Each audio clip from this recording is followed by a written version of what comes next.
the awkward part where we are waiting for things to go live. Oh, there we go. We are live. And this is I think the second live event I've done for the Recording Revolution since I started doing videos here more regularly. Part where I see we are waiting for things to go live. Oh, hold on here. There we go. I see lots of familiar names, which is great. Hi from Portugal and Texas and Scotland, and this is great. Thank you so much for showing up. We're focusing on guitar today, in the box guitar recording, but we are also going to be looking at the things that go around guitar recording. And so in addition to fielding all sorts of questions about my Perfect Guitar Takes course, as you might have them, we're going to be recording a miniature instrumental song from scratch today. And by song, I mainly mean we're just getting sounds, we're experimenting with different layers, and I'm talking about different ways that you can place mainly guitars in a mix. But we're going to create everything from nothing in this event. That's what's going to be so fun. I think a lot of times we have these pre-prepared, meticulous musical scenarios. It's like, okay, well, let's lay down some guitar that I already know what I'm doing. That we're not doing that in this particular event. The goal here is to be as off-the-cuff, live, and uncensored as humanly possible. I'm going to be looking at the chat from time to time so I can answer any questions that you guys might have. So be sure to put questions in the chat as we continue. But I want to introduce a guest to you on the channel, and he's going to be laying down our drums. We're going to layer just a little bit of drums, 45 seconds or so worth of drums. Then I'm going to do some bass, figure out a good line that'll go with the groove that our drummer has put down. And then I'm going to figure out some guitar. And it's going to be not only my figuring out the line that'll go with his groove, but I'll be figuring out tones. And you'll see how I go back and forth and decide and make mistakes. And you'll get to see the whole process. And then after rhythm guitars, we'll be working on some, leads or little sparkly layers, stuff like that. And then we'll get into little bits of mixing. But the idea here is this is a fun afternoon of inspirationally creating stuff on the fly. No judgment, no censoring or like, oh, that's not good enough to be something. And this is something that I, with my drummer friend, collaborator guy, who you'll meet in just a minute, we do this regularly, where the idea is there is no judgment. The thing is we're just getting in there to do something. And then these somethings lead to other things. And that's what makes things so fun. So, hey, Benjamin. Hey, Danny. Good to see you guys. Okay. So I'd like to introduce you to the guy in the booth. Hold on real quick. This is Gideon Lipe, and he happens to be my son. Say hi, Gideon. Hi. Shout it. Hi. And he's going to lay down our drums.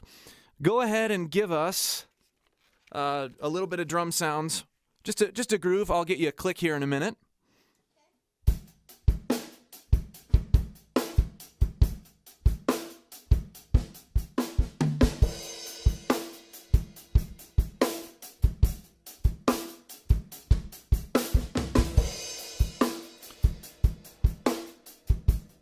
Okay.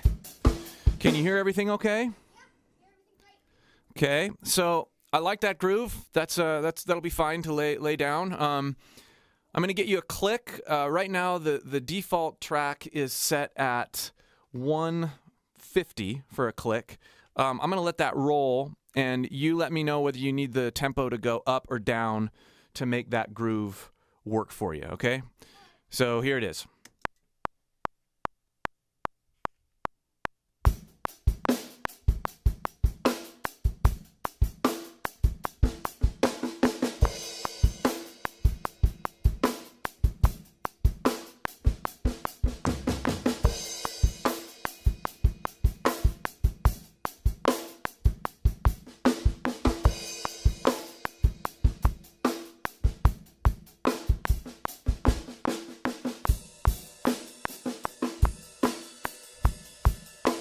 Good.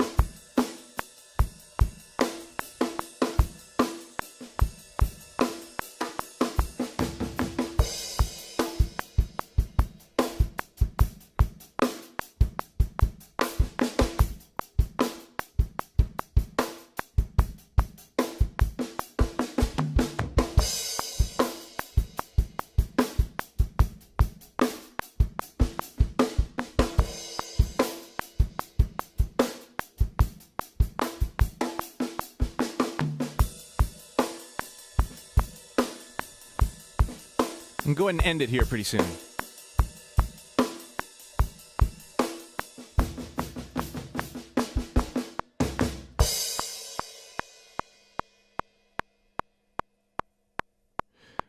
You know, I'm going to listen to the beginning, but I feel like that may be fine.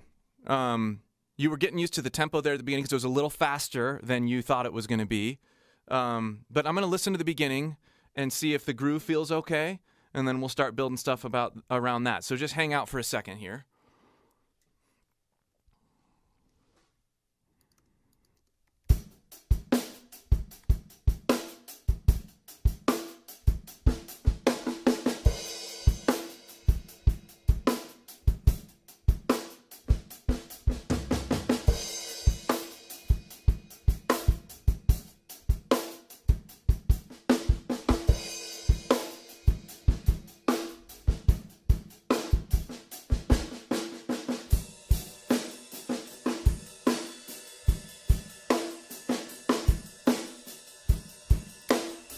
Adjust the rooms down here a little bit.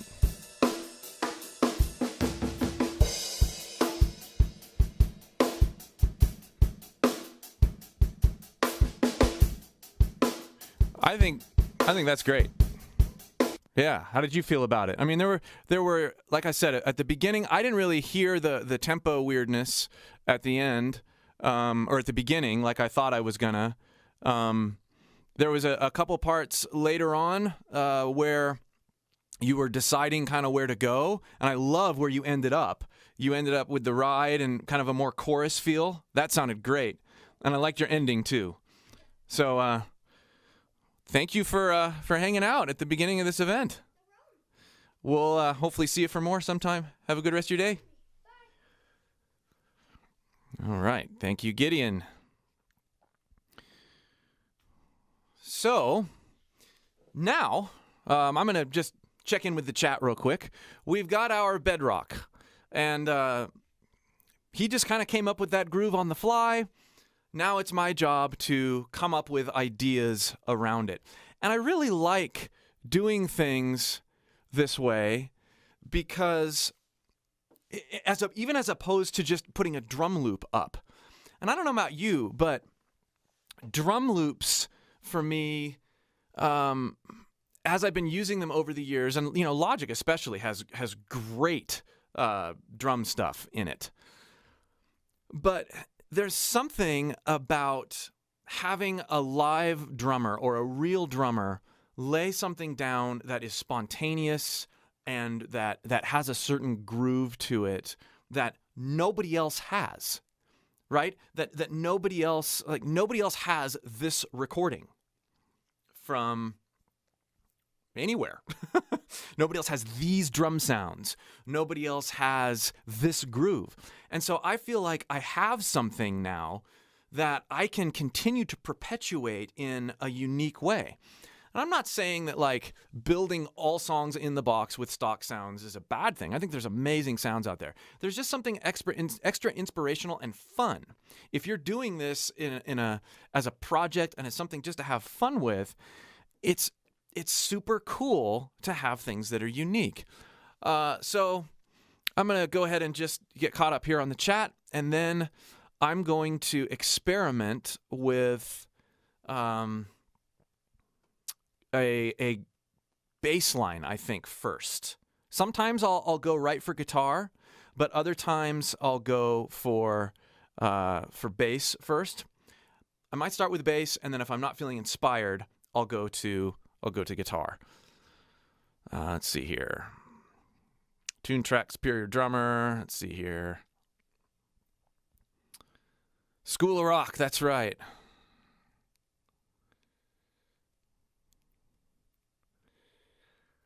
Okay. Any questions so far? Any questions about the drum sounds?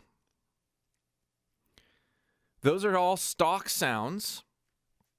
Sorry, those are not stock sounds. There was no sample replacement. There was no anything like that. It was all done with the studio. Will I be check the questions already posted on the VIP? I do have someone watching, and they will be sending me the VIP questions shortly. In fact, let me just triple check that is happening.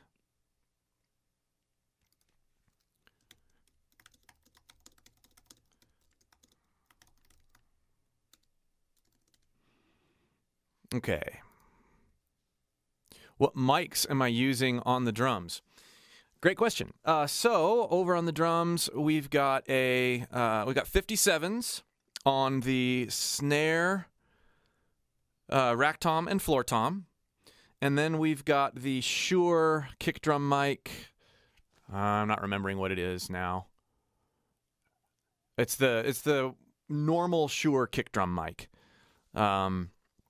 And then I've got, for overheads, I've got the Mojave MA 301s for overhead mics.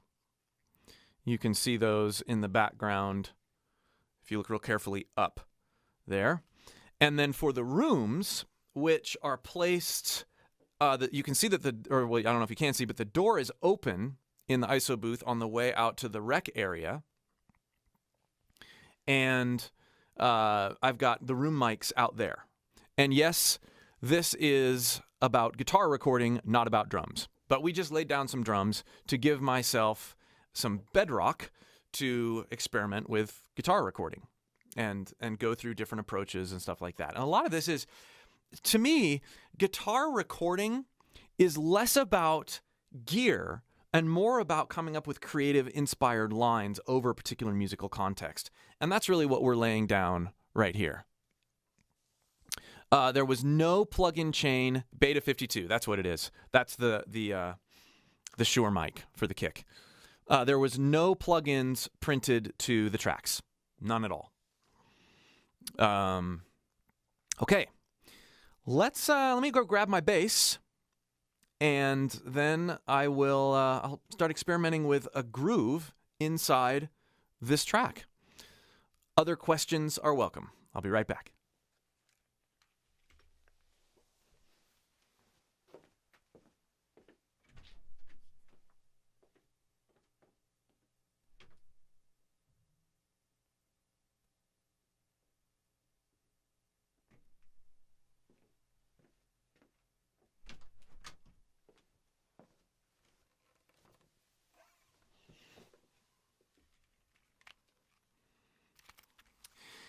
Drums are also super important for me. You know what?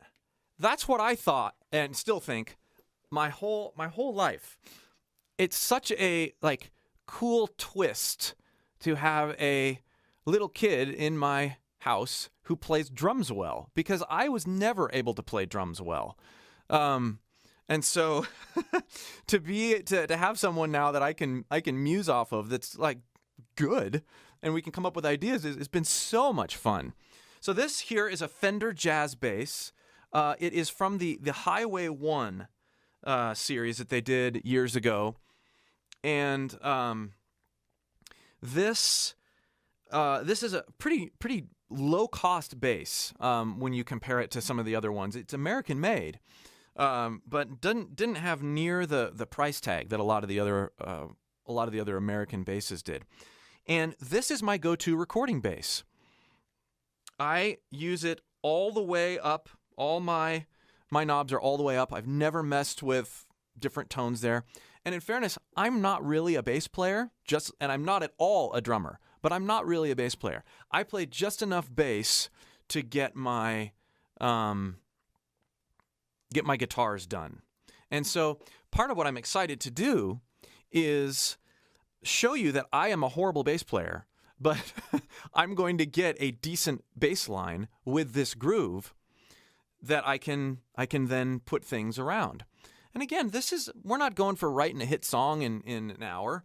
We're going for experimenting with sounds, experimenting with grooves, getting to know our situation, and talking through signal chain and approach. I mean, especially for guitar players that are not bass players who have to play bass sometimes, stuff like this is super fun to watch, I think. I have no problems showing you how horrible of a bass player I am. Okay.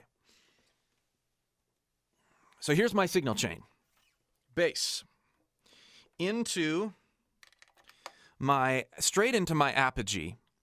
My Apogee Ensemble Thunderbolt. I'm not going to use anything on the front end. Sometimes I'll use my Avalon 737 SP as a way to like prime the signal, but I'm not going to do that this time. Instead, I'm just going to go straight into the box. So let's go over here and I'll show you a little bit of what I've got for my setup. I have an in-the-box stock bass amp, which this is actually a model of the 737 direct box that you'll see there. And just a second here.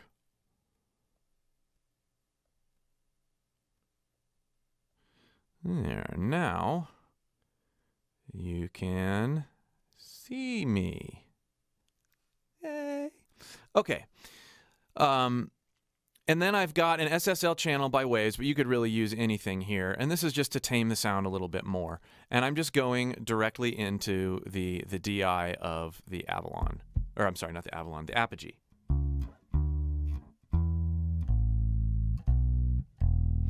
What I like about this sound is that you have various tone options, and then you have this boost, which fattens things up a little bit.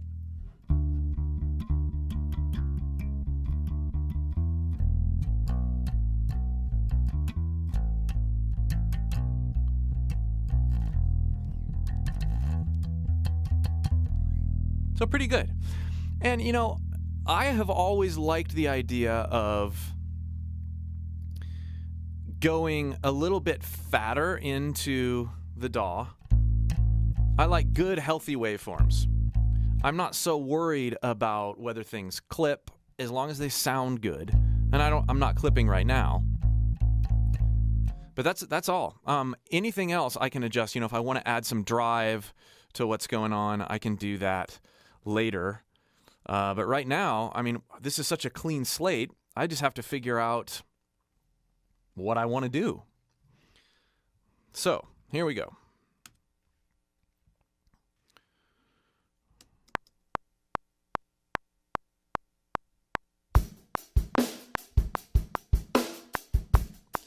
The first thing I'm going to do is I'm going to go edit the drums so that they start. He kept with the click really well, but I want them to be starting when I think they're going to start. That's going to help me a lot. So we got click while playing, 3, 4, boom. We really just need to get rid of this, like that, I think. So instead of deleting it right there where I'm going to lose some of the the material. It's just one beat. We're just going to do this. And then I'll move the whole thing. Like that. I love Logic's Smart. So let's see if this works better. 2, 3, 4. 1, 2, 3, 4.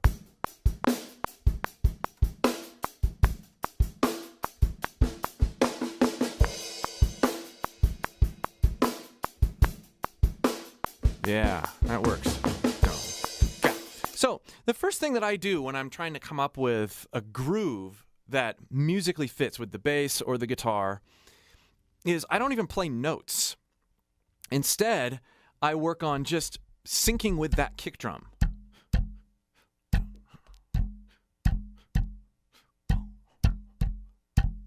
That's what I feel initially, but I need to test this.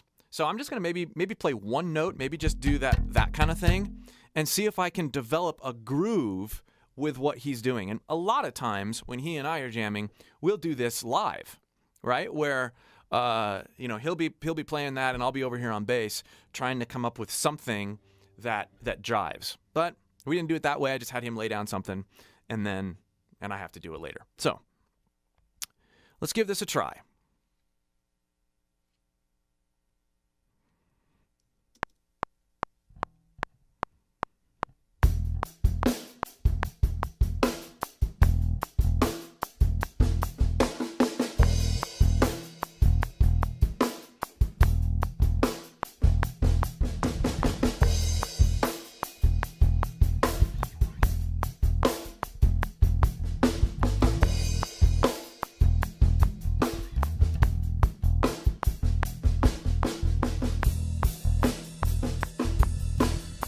So he changed it up there.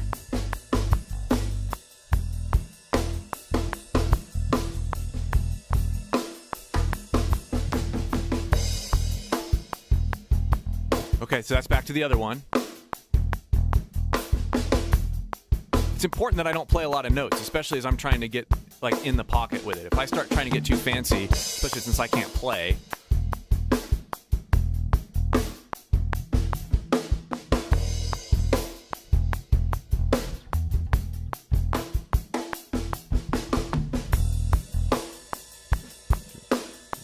he opened up again there.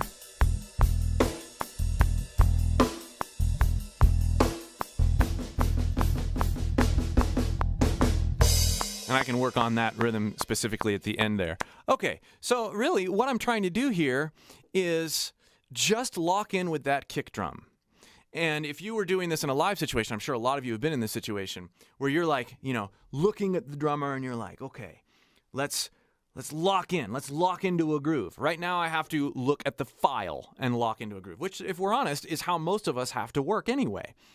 I'm going to caught up on some questions here or comments, and then I will start experimenting with a real bass line. And I'm going to do this in pieces because I'm not that familiar with what's going on here.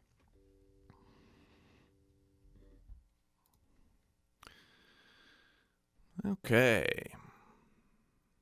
Yeah, guitar doesn't really work. I mean, you can say like, oh, let's record some guitar. Well, but what are we going to record guitar to? I mean, that works really well if you are going to work with a solo classical guitar or something like that, which is great. But context is everything. And in my Perfect Guitar Take course, we go through all sorts of different contexts, from funk to rock to soul to heavy music. It's all about the context. Some slapping would work. Yes, some slapping would work if I was capable of that at all.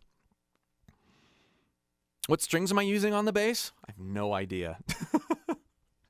I had a guy replace these. It needed some work when the climate out here in Colorado is not conducive to instruments very well. And before I had a climate controlled room, this thing had some problems. And so I had him I just put on whatever strings he wanted to put on, but I don't even know that I asked. Let's see here. How am I able to record the drums in Logic? I've got a whole mic setup in that other room over there, mainly 57s, Shure mics, and I'm using an audio track, or I'm using a group of audio tracks here that I have set up already in a track folder. And I cover even some of this workflow in my free recording course, but also in the Perfect Guitar Takes course as well.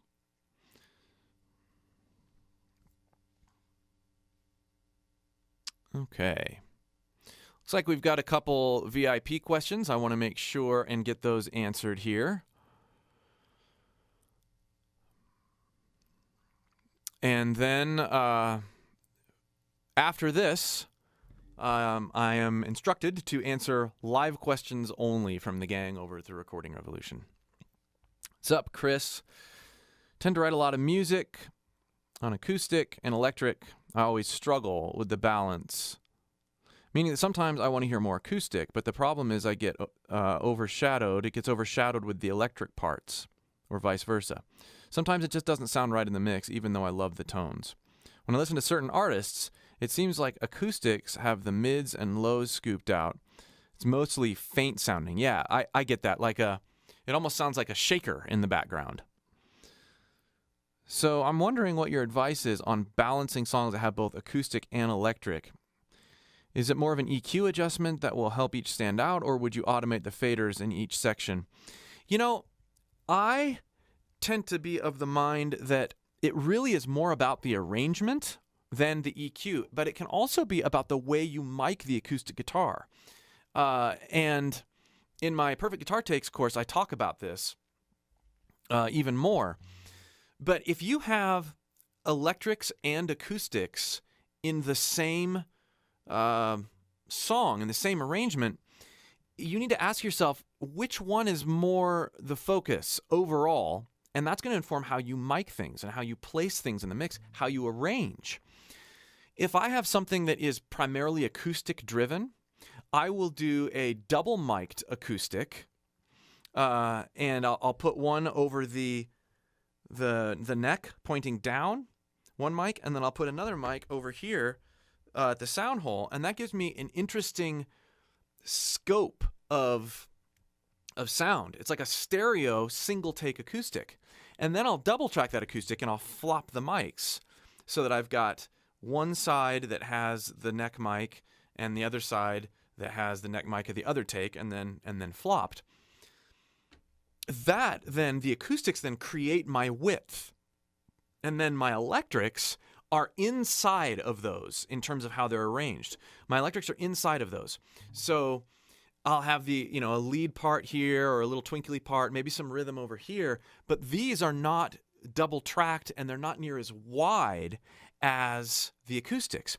If I am more electrically centric, and this could even be like for a certain bridge or whatever, a certain part of the song, if I'm more electrically centric, I will double track multiple acoustics or multiple electrics with multiple amps and pan those out hard, and then my acoustics will be more in the center. So I tend to get a lot more, in my EQ, I don't really try to place things in an arrangement with EQ as much as I try to make room in the arrangement with EQ, which I think is sort of what you're saying.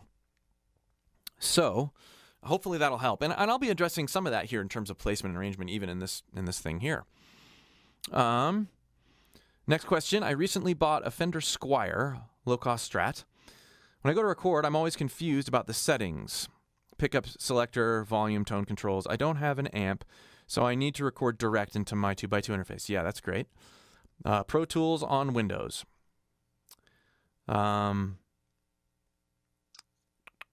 Okay. So the rest of this is, I love your tutorials on singing and guitar, but it seems like you are mostly discussing how to get the best killer sounds from EQ, compression, and tricks with signal chain plugins. Where do I start? Great question.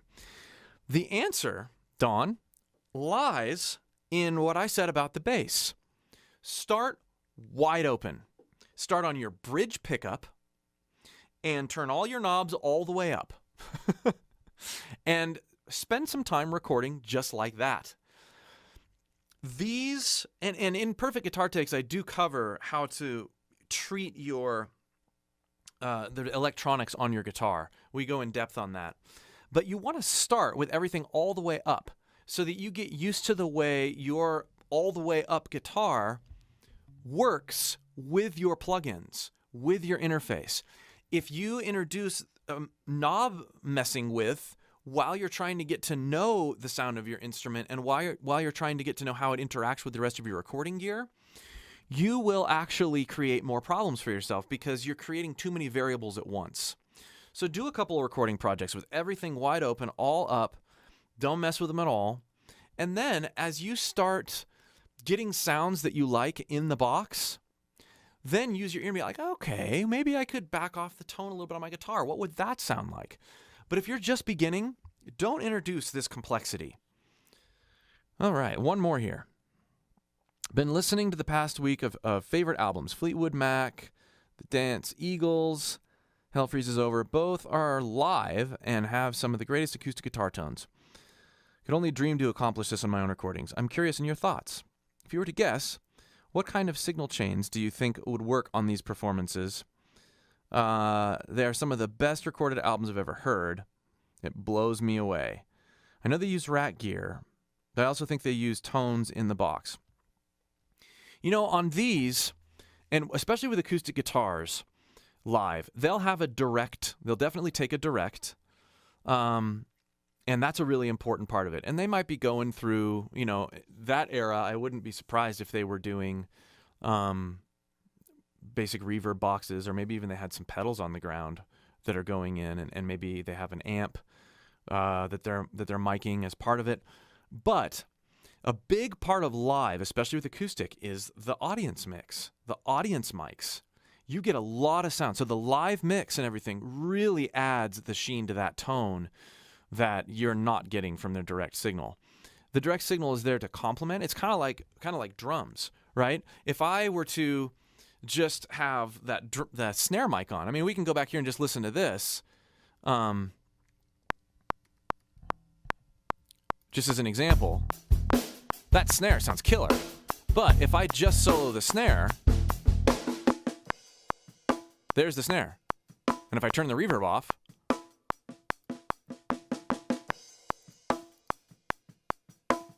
that is not the sound you are hearing when you hear the drum set.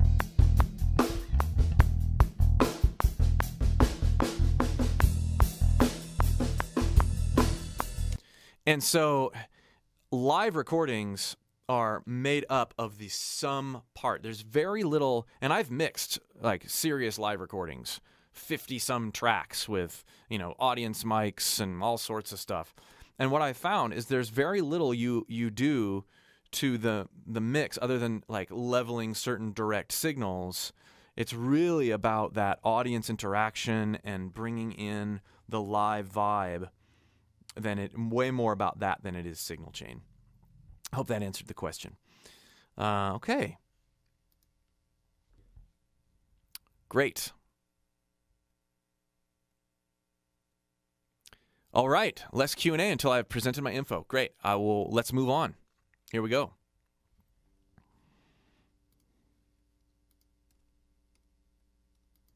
Okay, now that I have done my getting in the mood and getting in the groove, I'm going to try to do a reasonably cool bass line.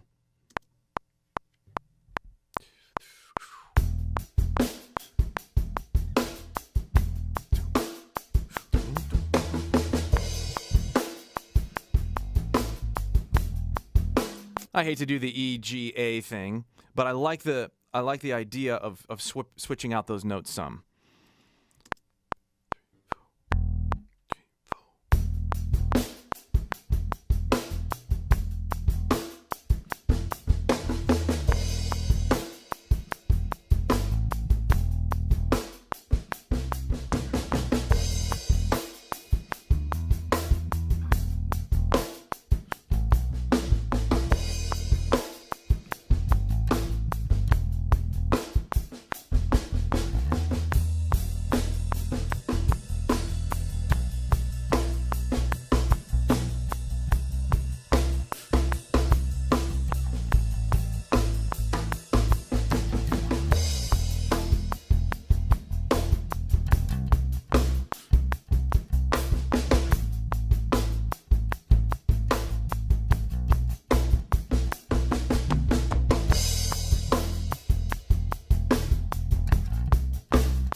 So it straightens out there. I like that line. I like that line.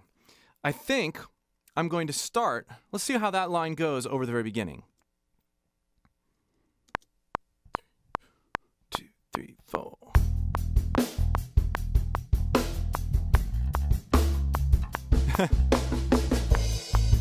No, so that's a different groove. So we need to come into that groove later on. That's cool.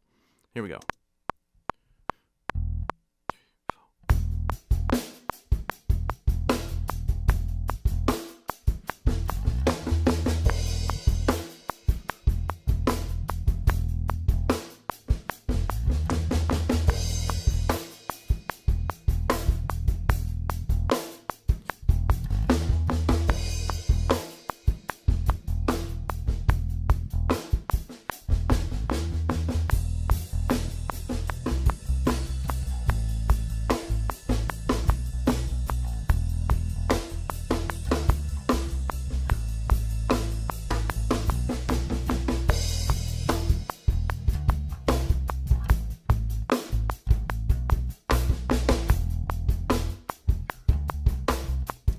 Okay, I think we're going to stick with that beginning one for now. I want to learn where to get into that groove. The important thing is I'm grooving with those drums. I can layer some neat guitar stuff over that and then maybe make the bass line more interesting in a little while. See here. Yeah.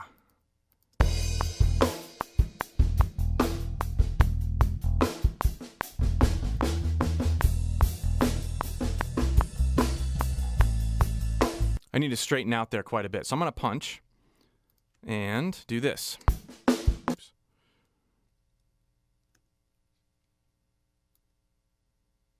We're going to go up here and we're going to quick punching.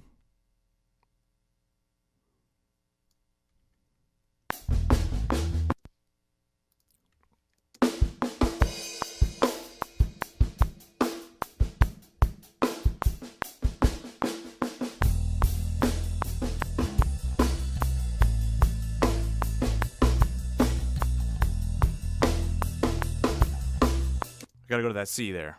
Let's do that again.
Okay, there's a little something to fix in there. But you see, the point is here, I'm not going for anything fancy. I am going for making sure that I am grooving and laying down a solid harmonic and rhythmic foundation for guitar ideas. That is it. That is it. I don't want to get in the way. I don't want to overplay. I don't want to show off because I can't anyway. I am serving the groove and serving the guitar. I'm going to try to punch this ending here.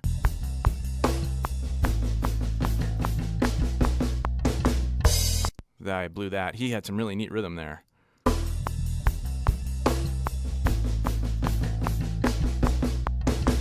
Okay, we'll try to punch there.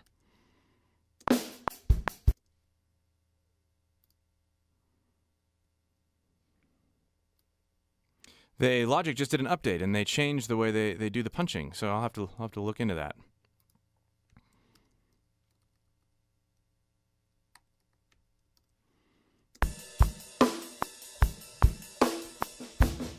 Da-da-da-da-da-da-da.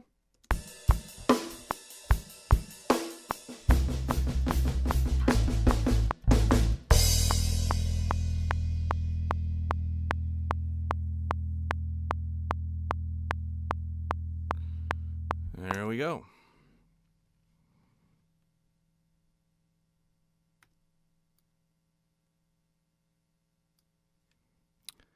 And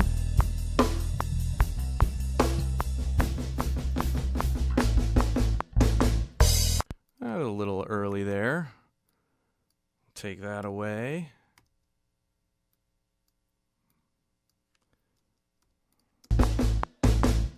There we go.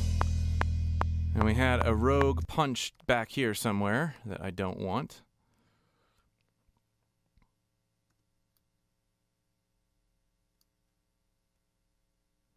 And there is our bass for now. So the next thing I want to do is experiment with some things that complement what the bass line is doing, that bridge the gap between where the bass is at, and this is from a guitar riff or chord perspective, but don't draw it too much in a different direction. Those parts will come in a little while. I'm going to grab, I think I'm going to start with the guitar that I'm most comfortable with in terms of rhythm, and that is one of those back there, the Tele or the PRS. So I'm going to go put this guy back, and then I'm going to grab a rhythm guitar, and we're going to see what happens.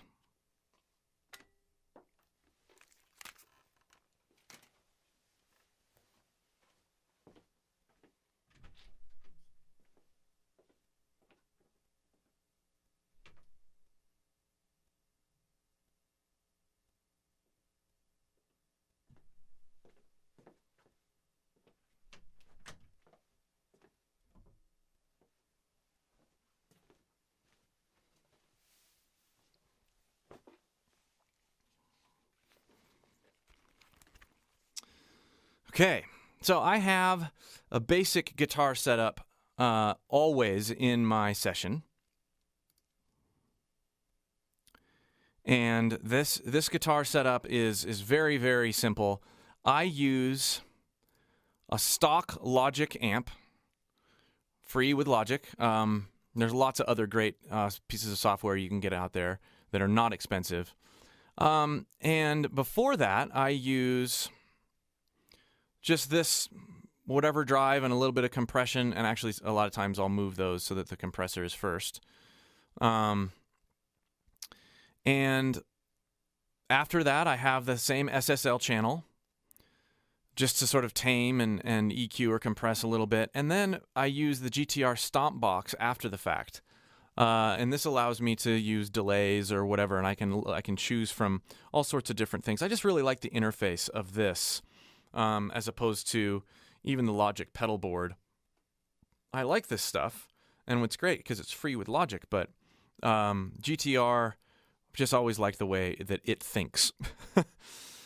So I'll just start with sort of the stock sound after plugging in the guitar.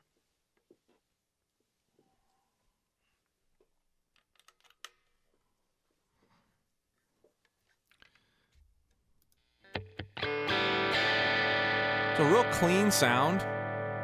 You know what I also like about Logic is they've got the tuner built in, but you can always get a tuning plug-in.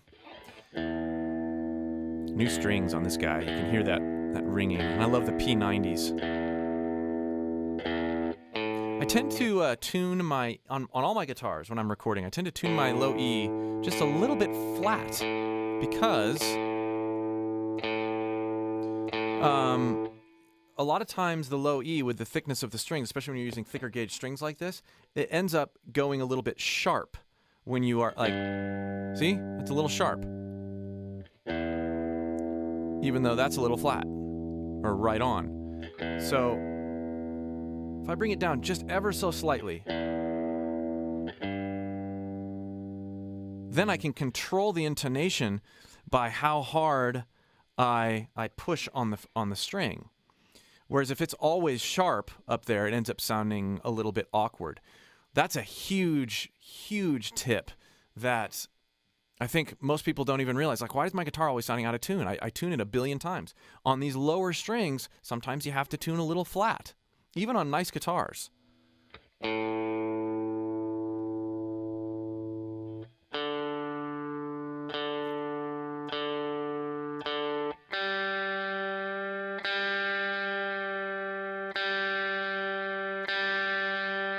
This one, G strings are always a little bit hard to tune. B string, E string. In all of these, you want to be pretty much right on.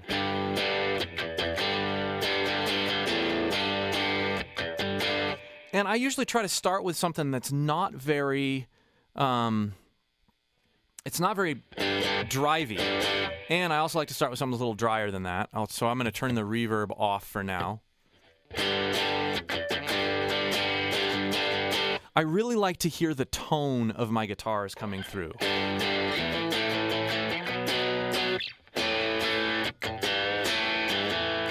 And it's just, and I've got all these knobs all the way up. I think it's really, really important that you let the guitar be what it is. Don't throw billions of virtual pedals on there. Don't do tons of things, especially as you're starting to create. Like, we've got a groove now. And this groove is going to be served by simplicity. And remember, also, we're not going for, like, making a hit song here. We're going for experimenting with sounds, with grooves, by going through the exercise of creating on the fly. This is something that you can and should do all the time. And why I thought it was so important to demonstrate this normal practice of mine. Take a little thing and just go for it. You learn so much because there are not these goals or this pressure. You're just exploring. But by keeping things simple, you're able to really create space for other ideas to flow. If I started with, this stock sound of compressors and layered overdrives and delays and my favorite, like, why are we using these effects? Why are we using all of these things? We don't even know what we're playing yet. Let's let the playing and the context drive the decisions that we make. So now I'm going to get back into Logic, and I'm just going to let this play. I'm just going to noodle.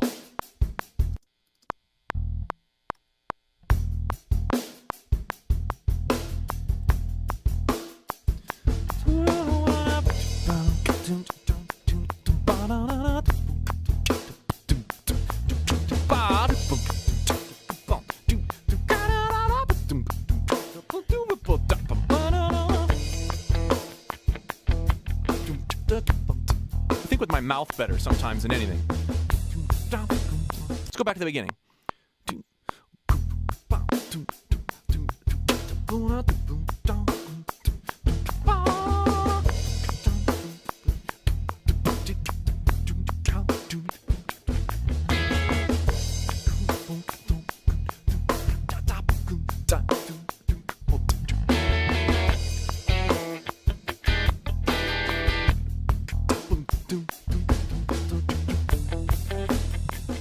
Okay, back to the beginning.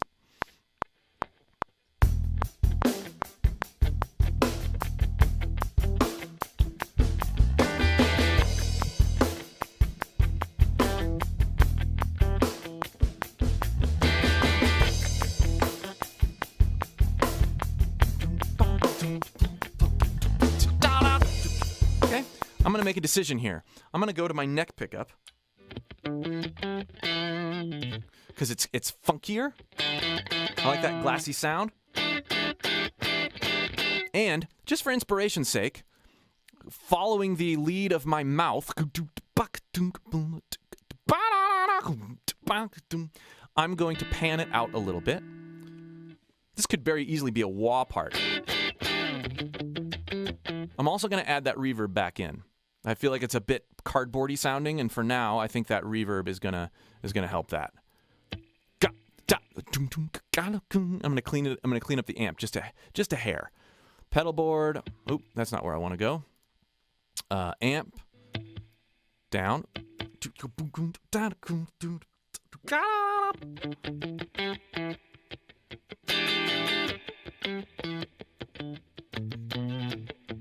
Okay? See how that works.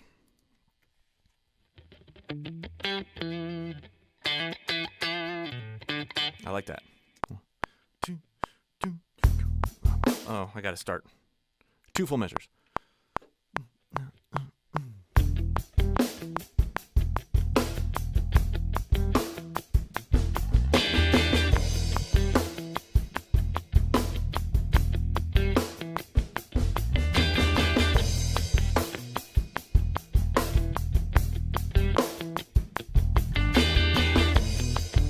Ooh, I screwed up there.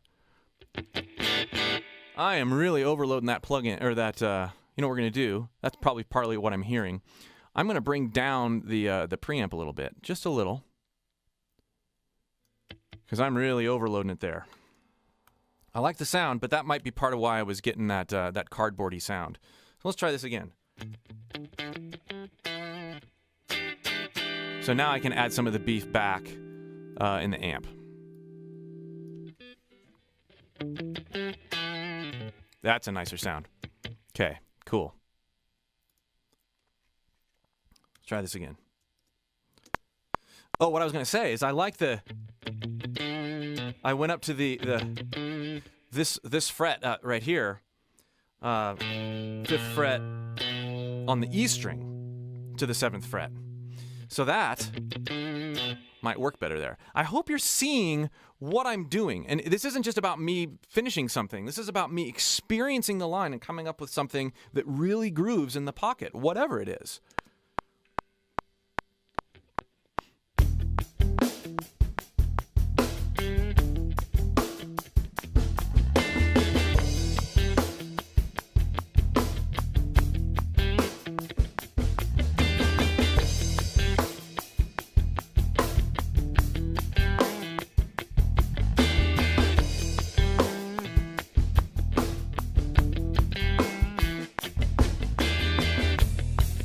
Okay, so then it changes. So I'm getting a little more funky, a little bit more in the pocket there. I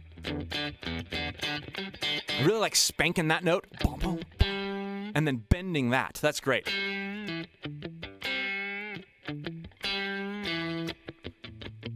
And there's all sorts of subtleties that I'm realizing I need to have here as I'm developing this line over this pocket. So much about making great guitar takes is about attending to these nuances, not about how much distortion you have. And you can see the decisions that I'm making about the sounds are coming from how I'm working out the part, right? I need a little bit more reverb. Oh, I need to turn the delay down. I need to go to a different pickup selector. All of these are happening as I'm getting into the character of this guitar line. So important. And it's not taught very often. And it's not searched for very often. I think that's one reason why it's not taught very often, is because people want to know about plugins and EQ and compression. None of that stuff matters until you figure out what you're playing and know what you're playing and go through this process of being the musician first. And if you're producing, having this mindset is good too. Let's take this again. I think I'm getting into the groove.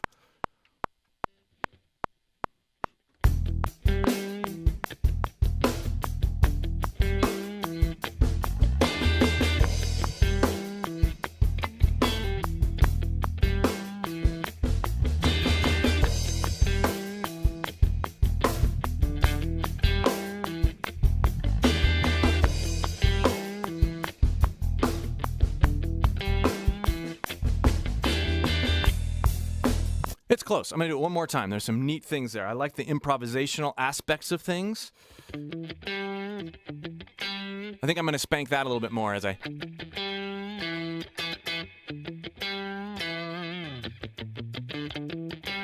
So I got to be really spank those two, right? The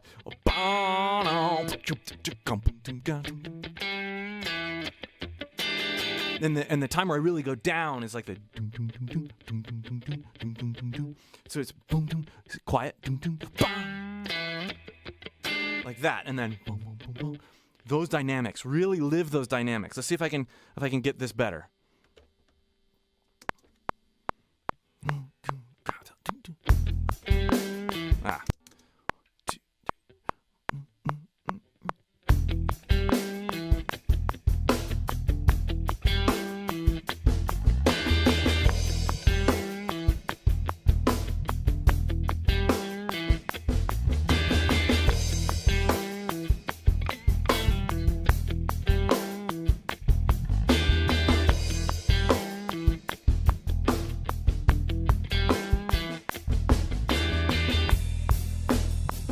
Okay, so I think since this is the transition, we're going to bring that right here. See here. Nah, I think that's good. I like that. I like that. Okay, let's check in with the chat just real quick, make sure everybody hasn't left. And then we'll get on to doing some other stuff.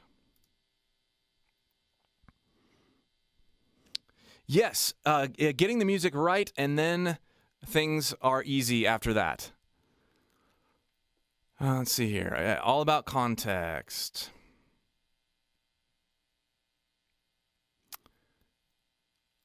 Lots of comments about it's not that hard to get used to Logic. Great. Thanks for watching, guys. Thanks for watching. Okay, I'm going to keep going here.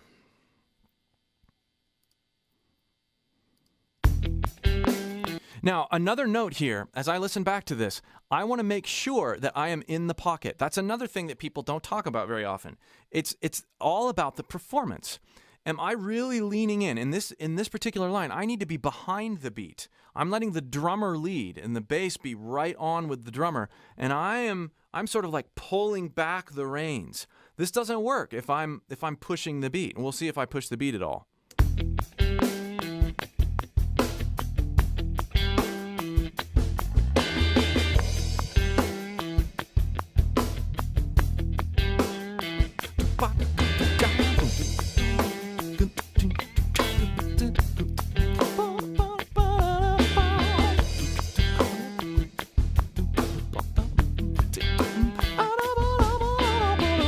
Okay, so I'm gonna duplicate this track, and I feel like there's some little sparkly things even right now that I can add that are gonna be kind of fun.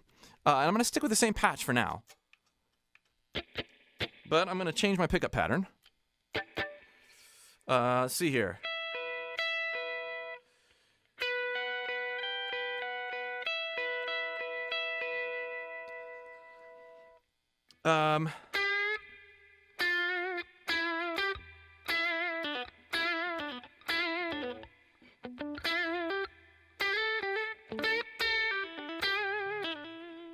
Let's try something. This could be completely off, but I'm hearing something.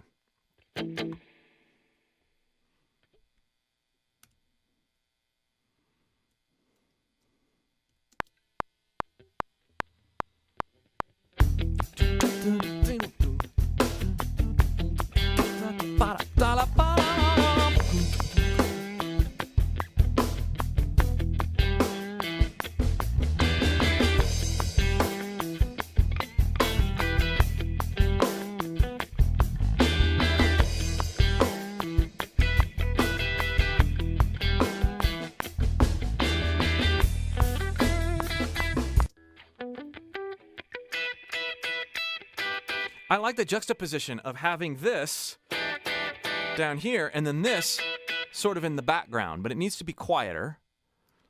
And I like the idea of riffing around a little bit more of what I was trying to do with my mouth earlier. That's a little off. That kind of thing.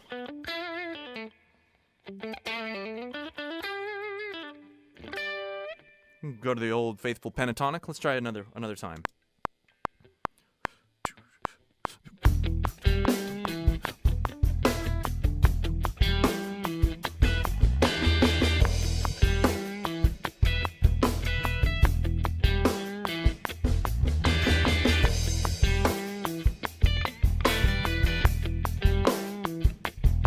We also need to decide what our eventual goal is, right? Like, we don't want this to be a solo. We want this to be a developed groove with some layers. So I don't want to start doing, I don't want to play a solo. I want to create another part. 2, 3, 4.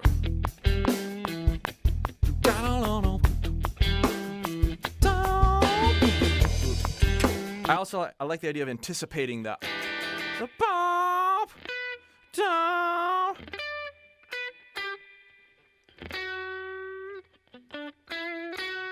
That could be cool.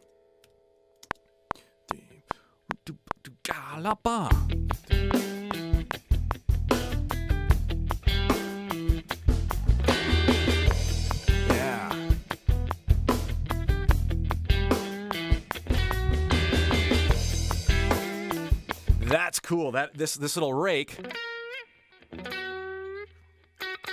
does a lot for anticipating that thing. Let's try that again.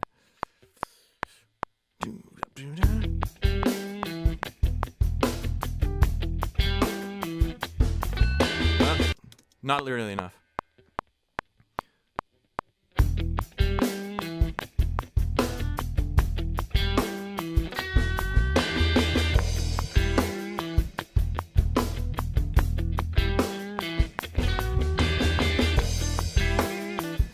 I don't want to move over that motion. I need to find my pocket.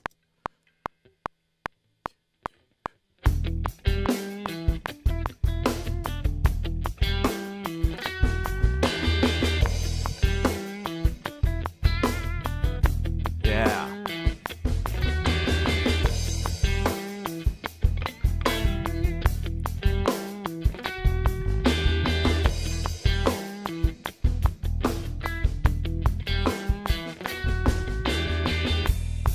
So I'm learning to fill holes. I'm learning to build an arrangement. One of those was off, but I needed to come down on that rake, right on the downbeat. But I think this sound can be a bit more raunchy sounding. So I'm going to go and I'm going to just bring the distortion up a little bit.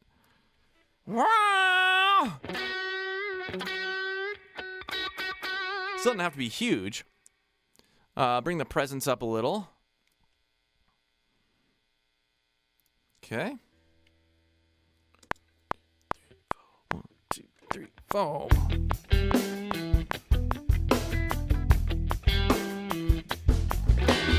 Oh, no.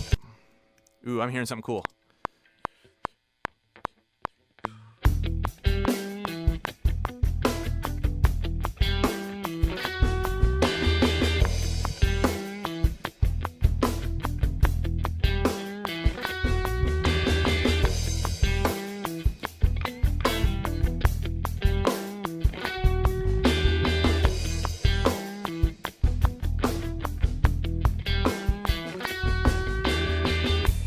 Okay, this is going to be awesome because I think I can put a dotted delay on here. It's going to create some neat sounds with that call and answer, how those lines are fitting together. So I'm going to come over here. I was hearing it. Let's see if this works. I'm just going to put a regular delay on, and we're going to sync it to a dotted eighth, I think. Let's see how this works.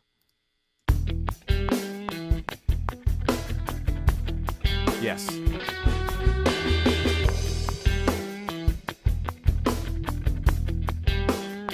Hear how it oh, it's so cool. Bring the mix down a little bit and the feedback down a little.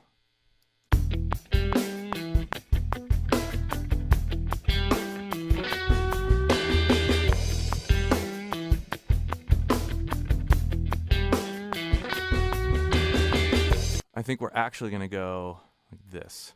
Bring the feedback up. Yes. Sneaks in.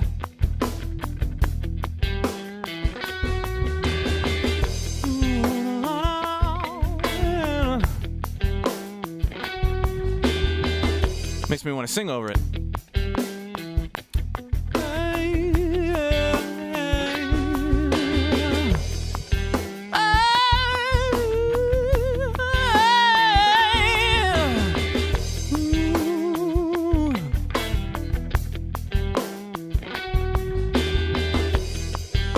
Yeah. Love how it peaks in there. Okay, we're getting somewhere. Filling holes. Now the other thing I'm sort of hearing is you know what? I think this requires a different guitar on this one. We're gonna go and we're gonna get something with a tremolo bar. I'm gonna go grab my Strat.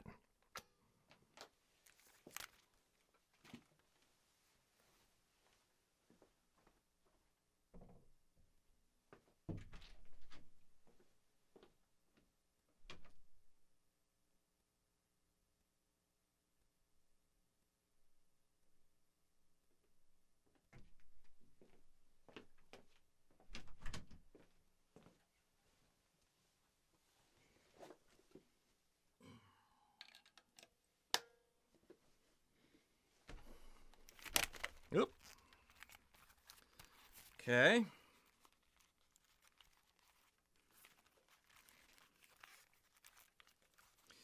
So I want the Strat because I want the ability to change the pitch of my chords. And I'm going to keep that same delay on, but I'm going to clean it up. And we're going to go to the back pickup, and I'm going to turn the tone knob down just a little bit. Bridge pickup. And give this a quick tune here.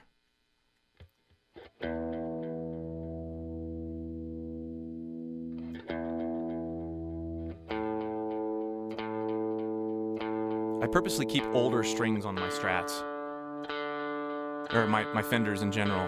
The pickups are so bright, I actually like the sound of older strings.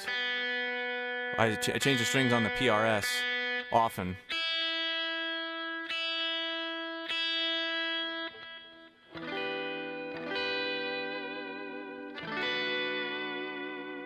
Okay.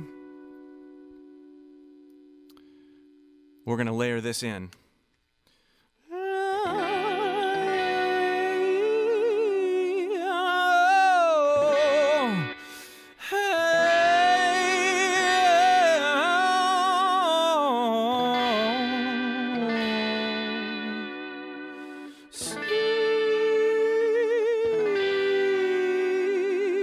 Okay, let's try this. 2, 3, 4.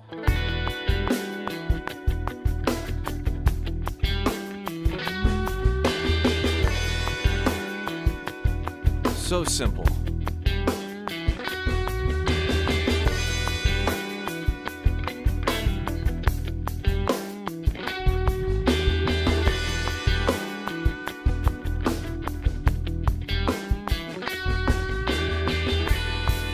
Okay, so that changes into our next section. I like to build the sections out like this. I might change things, but let's see if this is what I was hoping would happen.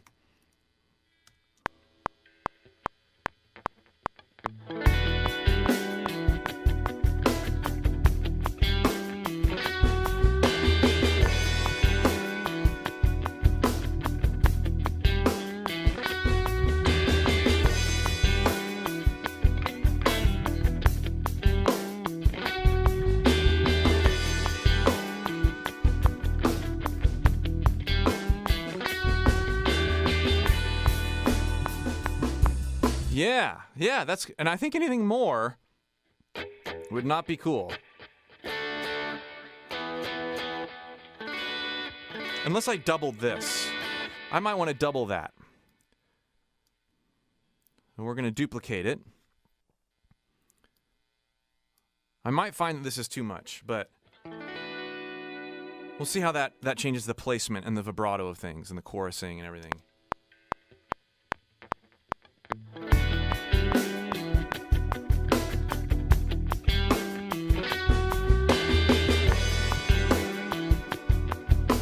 Works.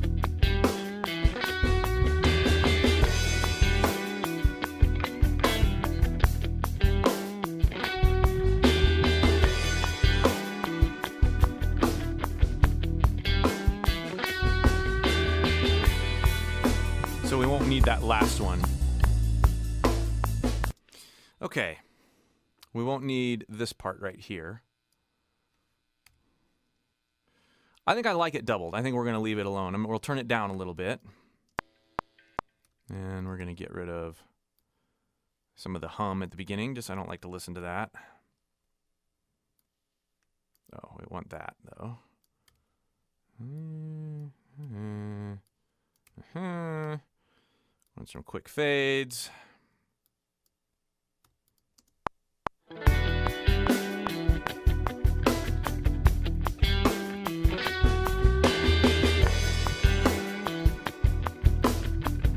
I'm wanting to hear more of that delay out of this particular track here. Turn the feedback up and the mix.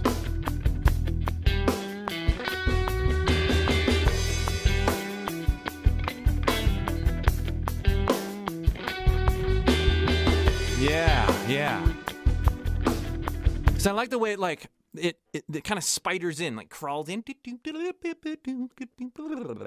and you get that rhythmic sense, and then you get kind of put in the face when right there. Okay, I think this is a good framework for this area of the song. I want to get into this is just the intro groove though, using song very loosely.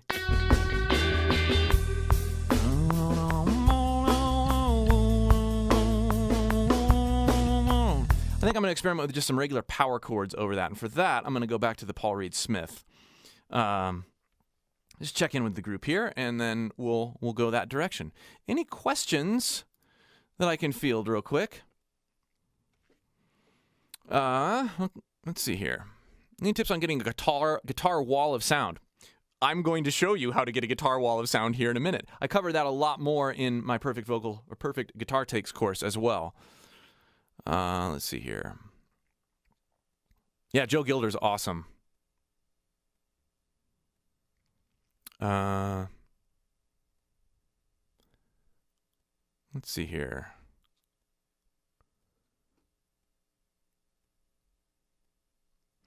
Wall of sound. Yeah, Ray heard it too. I would double that last electric, hard left, hard right. Absolutely, that was the way to do it. I agree.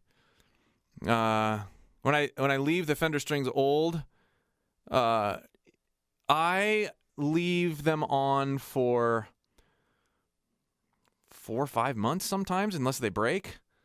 Old.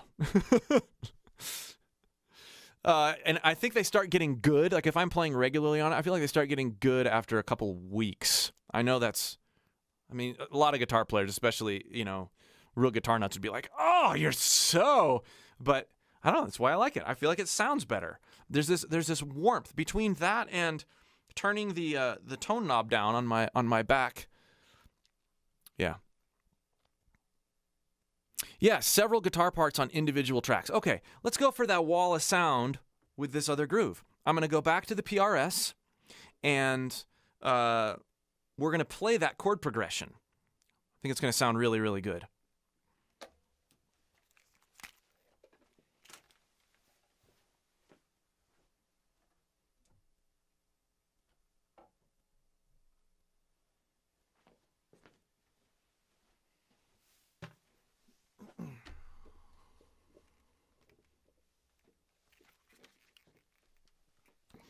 The other thing that I want to say is that this is not about being a good guitar player or good instrumentalist. It's about being patient and having ideas that that you can build off of. Like, it's a discipline, learning how to build off your own ideas. Okay, so we're going to go back to the stock tone here. And I'm just going to duplicate the track again. We're going to put it down here, and yeah, we'll keep it simple, like this. Plug in the guitar.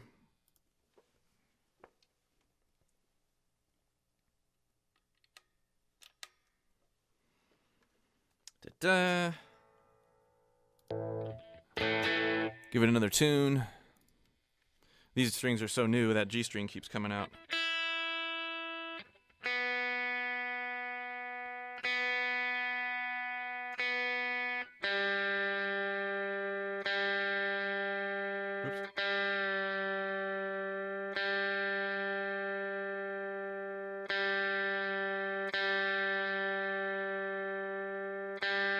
I love the way this guitar sounds with power chords when the G string's in tune.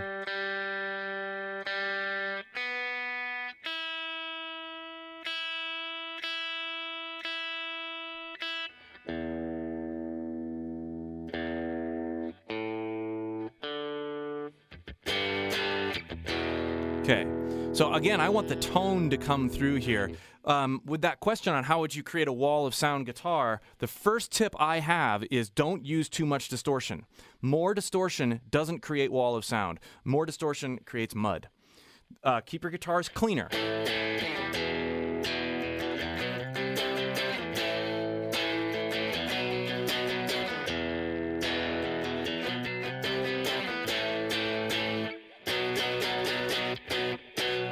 Okay, we're going to start there, and I don't know if that's the rhythm I'm going to be using, although he really evened out his groove there, so I think that might work really well. Let's bring these up a little, and I'm going to pan this one hard left for now. We're just going to see how I can groove over this. My plan is to leave, with the way he arranged those drums, my plan is to leave this chord progression and the role of this guitar in the rest of the time.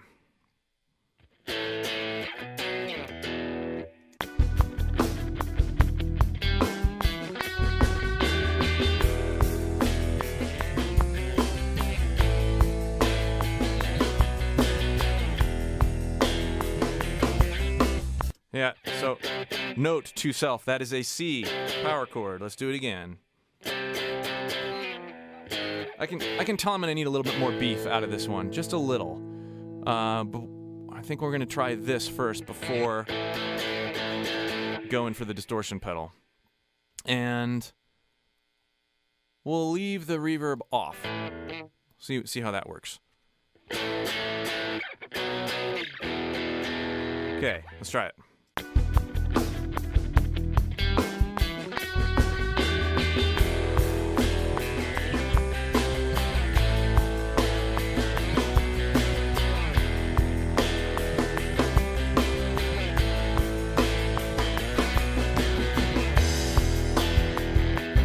Oh, then he calmed down there. So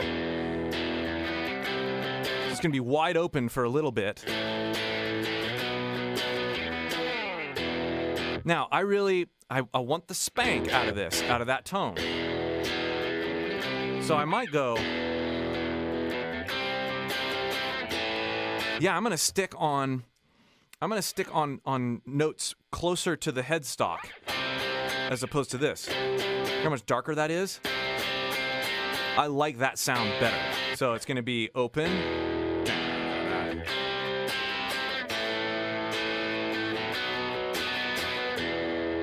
And then I might go like a when he goes up, or when I go up on the bass there. Let's try that.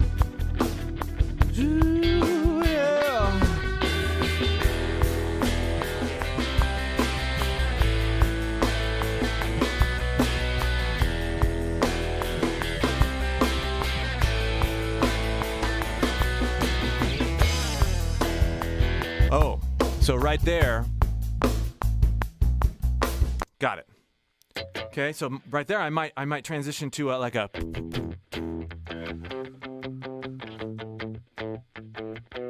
We'll have to see how that goes.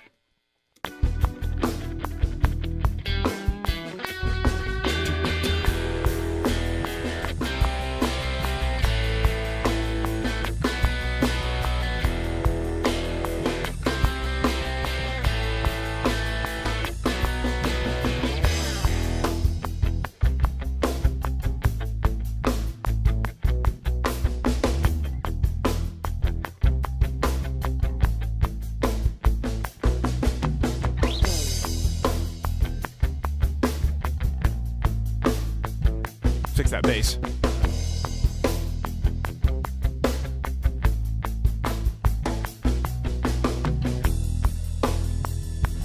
Okay, then he opens up again. So that's cool. All right. I'm going to listen back and I want to see if I like the way that I stopped, I muted the sound. Rhythm guitar like this, when it starts opening up, is all about the muting. If you notice, I went like...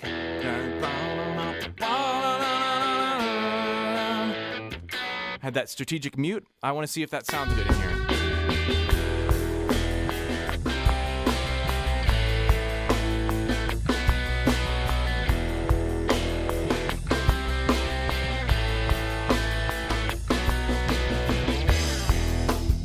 Yeah, I'm going to double that and see if that works for me. Sometimes you can't really tell unless you double it. Do-do-do.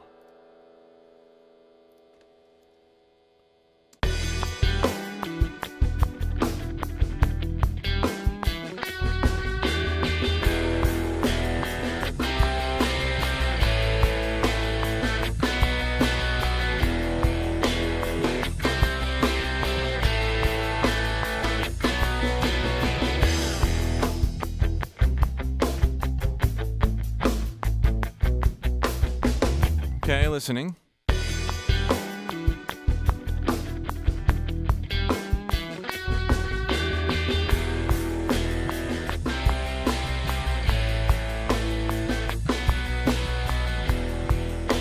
That is the wrong groove.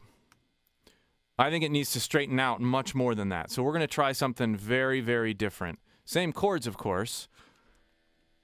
Let's try something.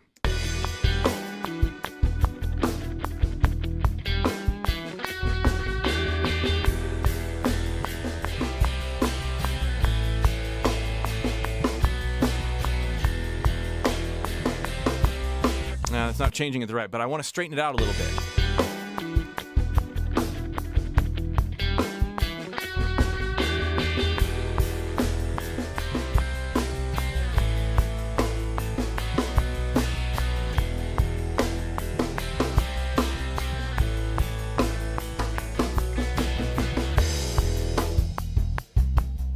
Da-da-da-da-da-da.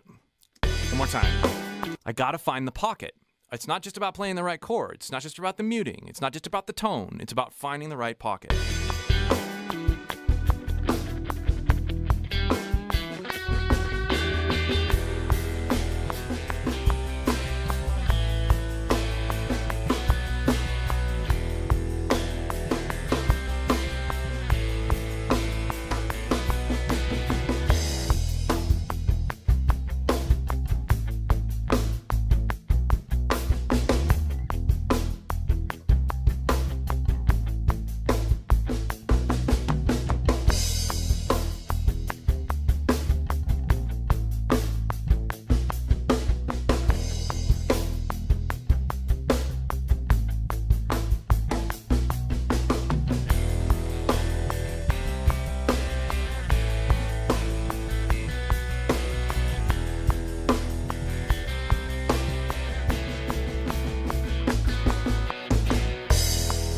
Fix that end. It's such a cool thing he did there. I did different chords there over the end. I think that was the pocket. It merges what the drums and bass are doing. So I'm going to double that real quick and see. Now notice I'm sort of leaving some of the mistakes that I'll go and punch later because I know that I have the overall feel. Like there's a mistake in the bass. There's I played a wrong note towards the end there, but it's okay. I'm going for the general idea, and then I can go back and fix those later. That's a way better approach, I think, than like right now going back and trying to fix all those. Because I don't even know if I'm going to keep all these yet. I'm just feeling out how the arrangement goes. I don't have to make the perfect part yet until I've really gotten in the... There's so many other things that are more important, right? The pocket, the groove, the sound, the overall vibe, that all these little decisions that I'm making to try to get in there. I know I can fix those other things in a little while.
Yeah, I need to fix that ending. I think that groove, there is a little weirdness right here, which I'll probably need to punch. But that overall sound...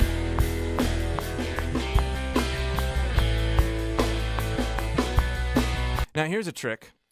I think that groove works.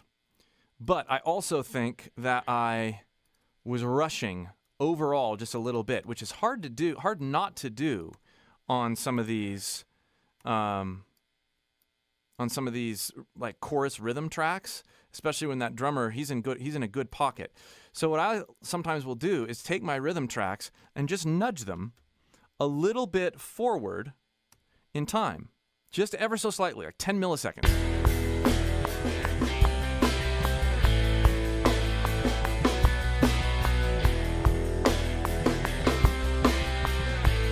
Now, if I get rid of the click and listen back, I have a feeling that those are going to pull better than they did initially.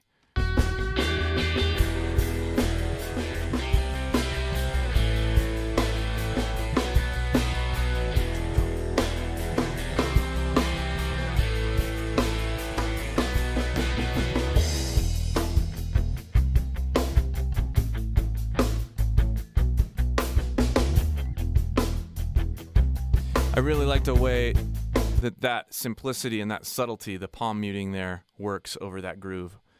Great job, drummer.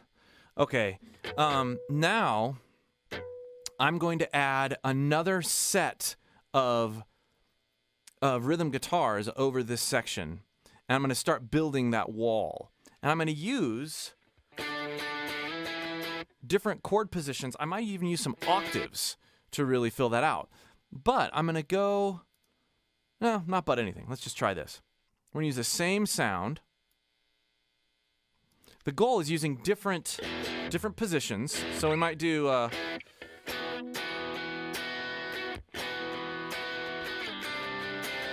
something like that.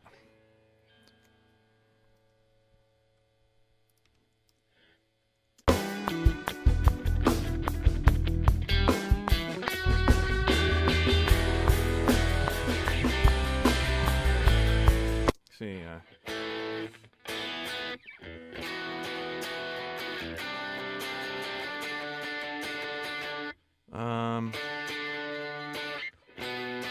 so what I want to try to do here, I want there to be a different part. It doesn't need to follow the chords exactly. We're going to do this in the beginning. It's like an add 9 chord, then down to here. And then I'm just going to hang out on a D octave while those other 2 chord changes work.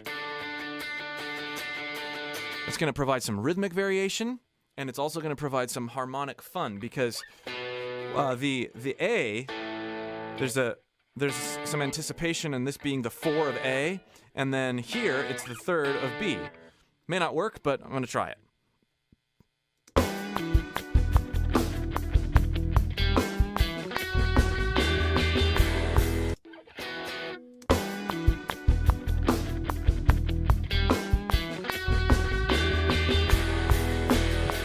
I'm also going to be very much more like Jimmy Eat World-ish with the guitar. Like,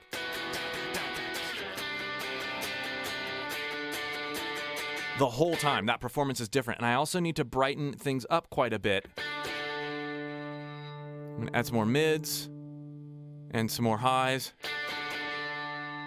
I want this to honk. I'm actually going to bring out some of the, in the EQ, oops, so you can see what I'm doing.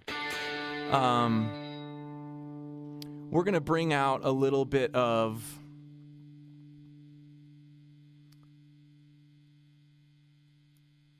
like 3.5K, that brightness. We want it to kind of quack at you. And I want that percussion in those strings. Let's see how that works with the groove.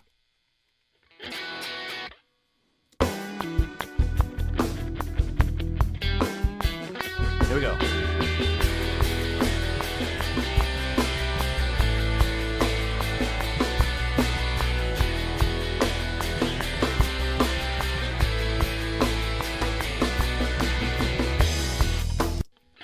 I like this. And then I think I like that. I like the counter motion though, maybe while this one's going up, the other one goes down. Let's try this again.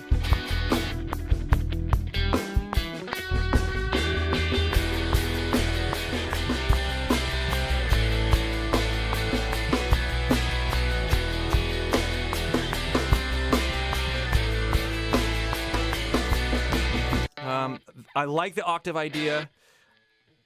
Maybe it's going back to the E.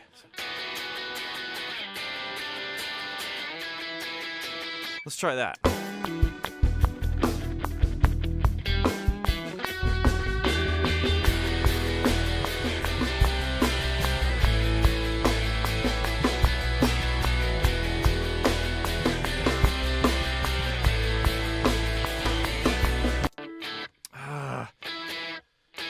It's close.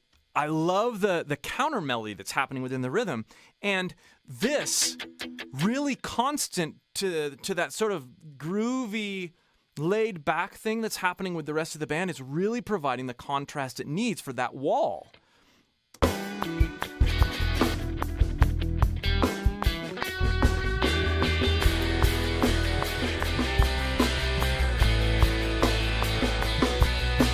That's what it is. We stay on that B. I think that's going to be cool.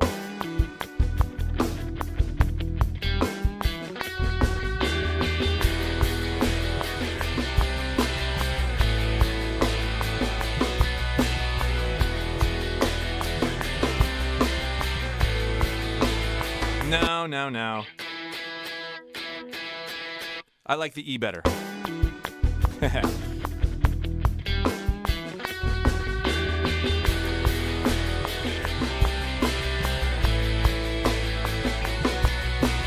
Ooh, that's cool. Yeah. So we're moving from here to here, but we're using chord tones, E to F sharp, when we go from the A to the B. That's cool sounding. That emphasizes what I want to emphasize.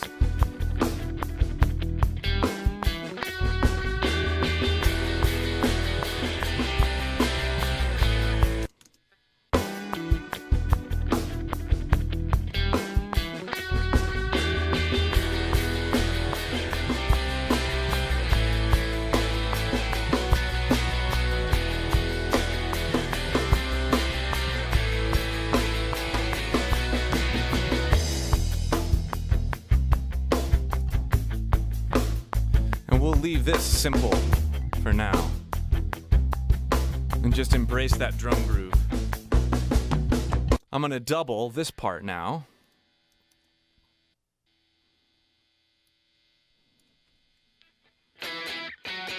Okay, here we go.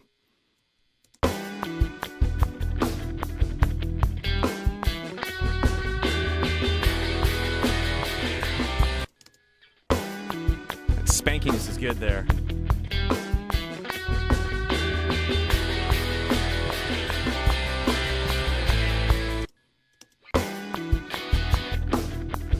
We'll turn those down in a minute.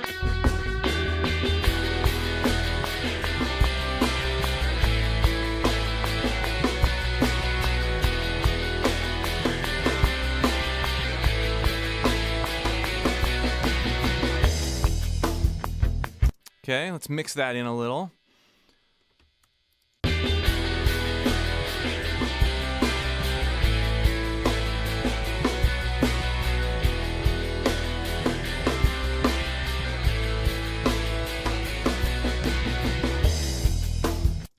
Good.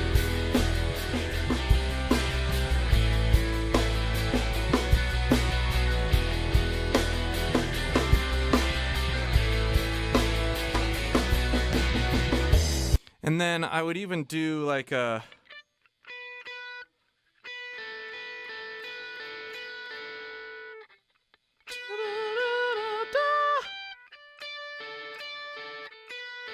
I'm going to put some dissonance in there. But we're going to go back to this guy, this sound here.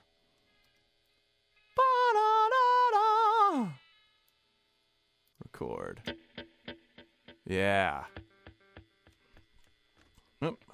We want lots of dissonance there to...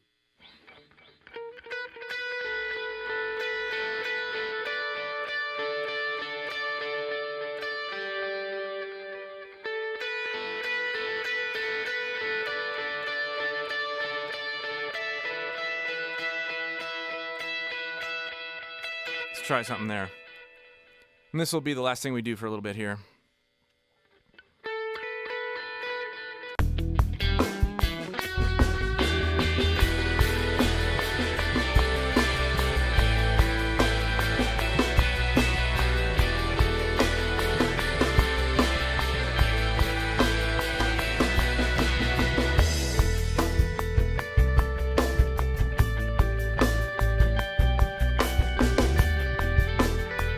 Be really some interesting things happening there. I like that. I'm gonna dig in there, and then when the other part comes, I'll be a little bit more sparse.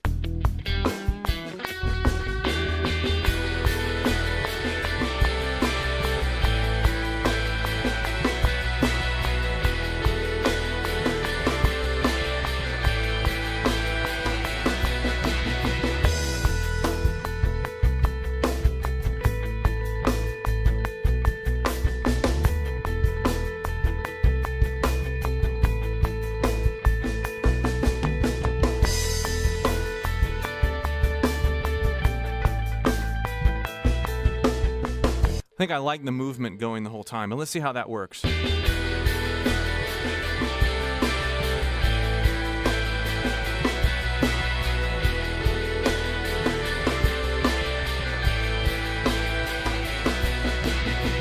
Yeah. This one needs more delay.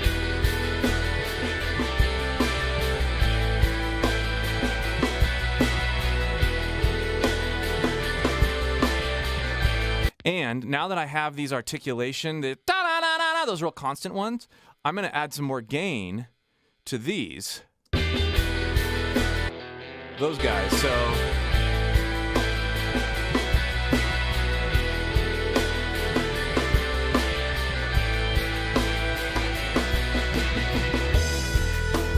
Check this out. It's going to sound really, really much more full. We've created a tonal variance between these guys.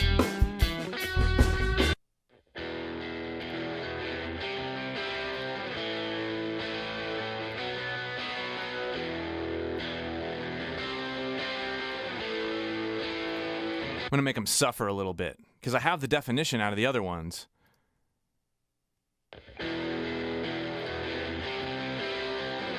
Yeah, like that. And then I've got these guys.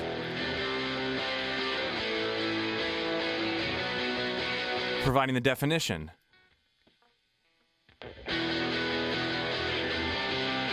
And then I've got this guy.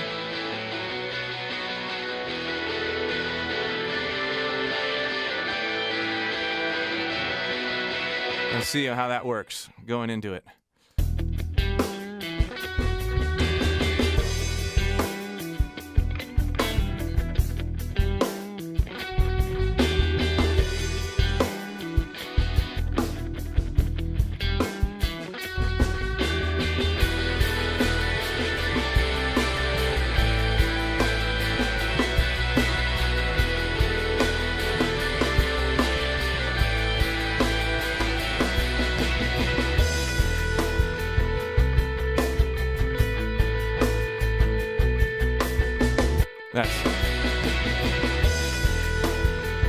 You know what we'll do is we'll fade that out for now, but I might like to experiment with that a little bit later.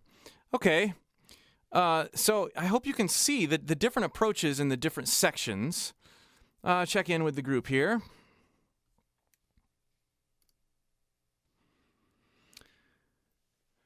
All right.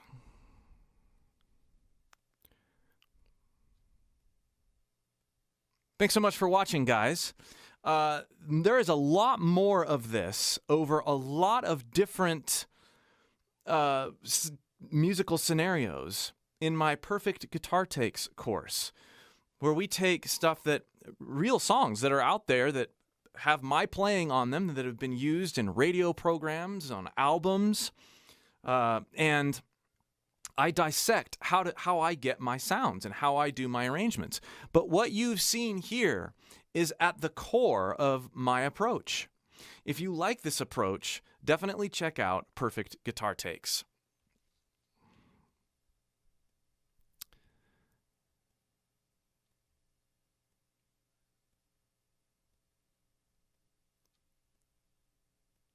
Will I say how I'm using my inputs in Logic? I'm just going into a DI with on my interface, so guitar in, and then I am just setting my input so that it doesn't clip, and so that it is as loud as it can be where I never clip. That's where I'm setting my levels. And I do different things with my guitar input, and I cover that more in my course as well to get different sounds out of the guitar, but that is absolutely where you want to start.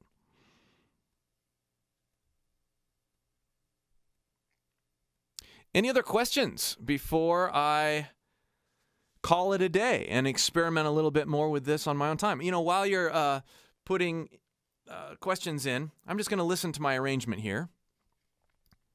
We haven't played it all the way through, or not all the way through, but as far as I've gotten.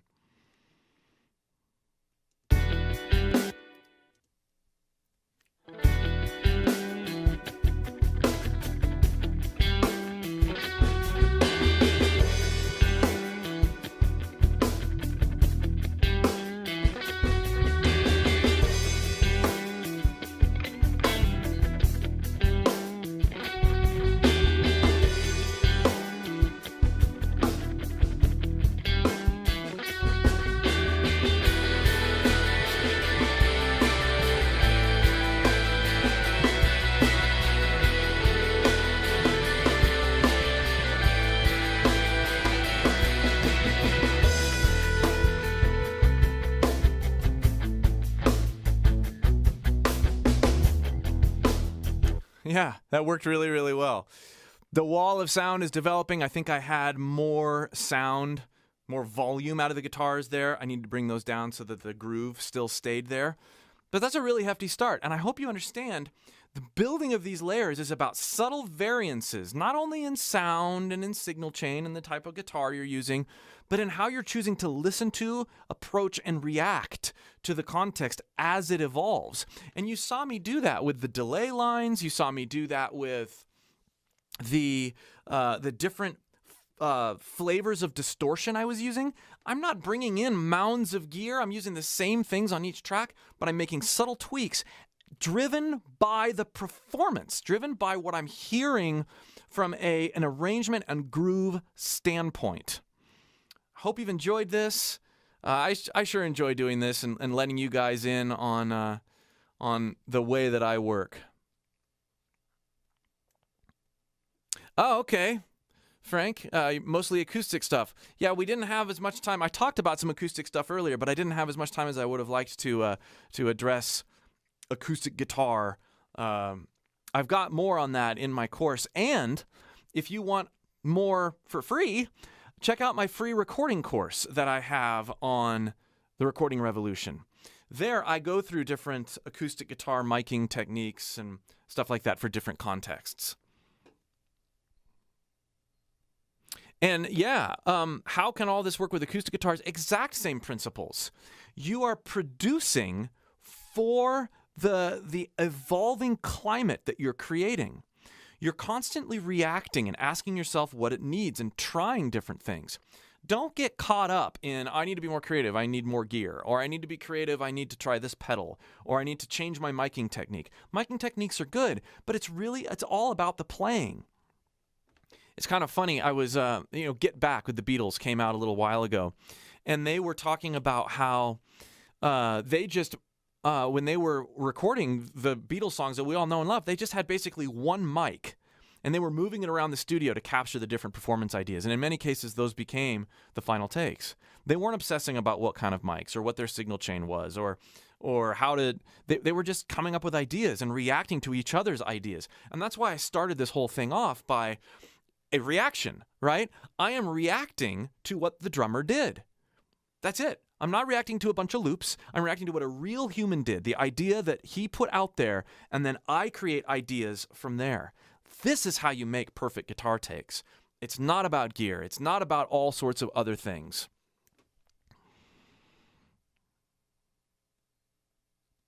Yeah, just experimenting. Absolutely.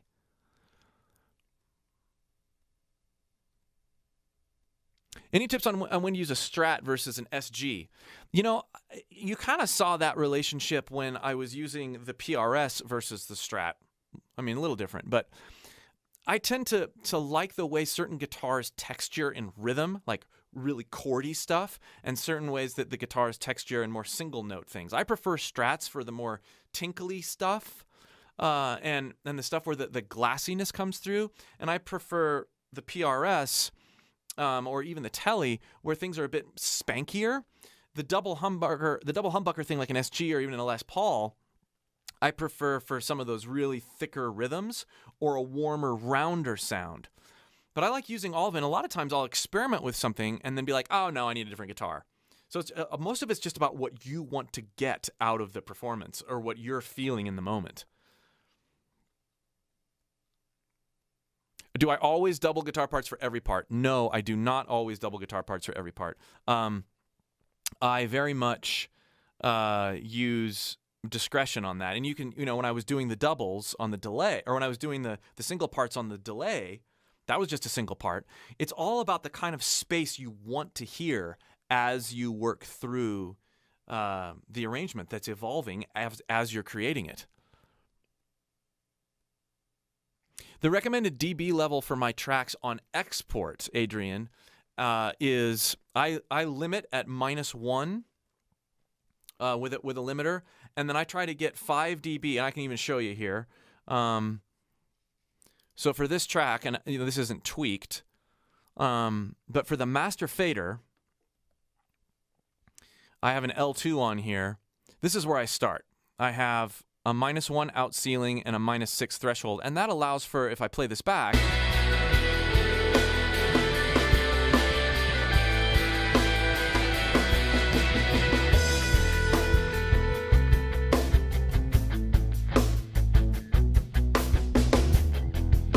you can see that I'm kissing -6 of attenuation. That'll help it be when you export it to your phone or play it in your car, that will help it be a healthy level for that sort of stuff. For inputs, healthy level for track inputs, it doesn't really matter. As long as you're not clipping, there's a huge range of balance in there. And as long as you like the sound that's coming out. I think that there's definitely something to be said for being able to see the waveform. I think that's a good thing, but I wouldn't pay too much attention to it other than that. I think some interesting, for additional instruments for this song or this groove, I'd like to hear some like things going in and out for some keyboard stuff. I mean, really subtle things, and experiment like that with some keys.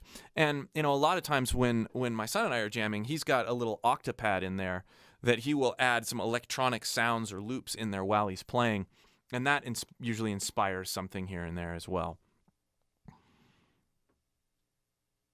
Panning assignments for those tracks, I think that the panning for me is really, I kind of keep going back to this. It's just what I want in the moment. There's no rules about how I'm panning things. I mean, doubles, yeah, I'll pan hard left and right most of the time, but it depends on what the other things that I have going on.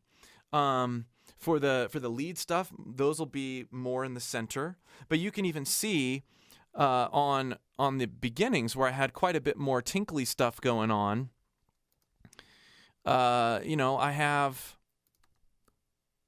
this one panned out 29%, this one panned out 26%. Those are my call and answer leads.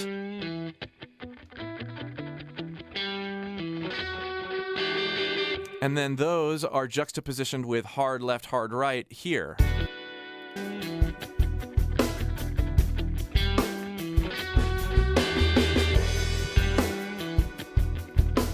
And then the delay is filling some of that stuff out. But there's not a rule that says anything. It's more what I want out of those tracks. As I play it, where do I envision that sounding? And if I'm wrong, then I just try something else.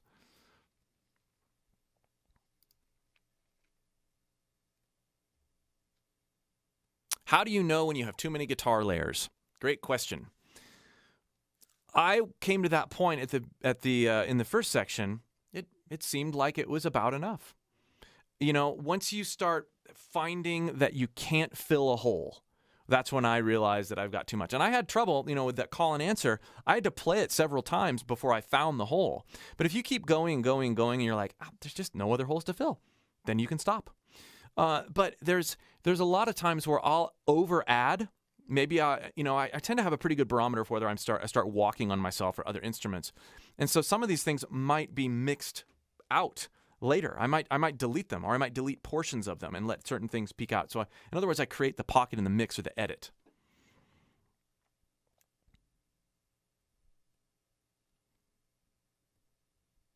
All right, guys, thank you so much for hanging out with me, for watching me do what I do. Again, this is a regular practice session for me, a recording practice session where I have no goals. I have no, I'm not trying to do something good.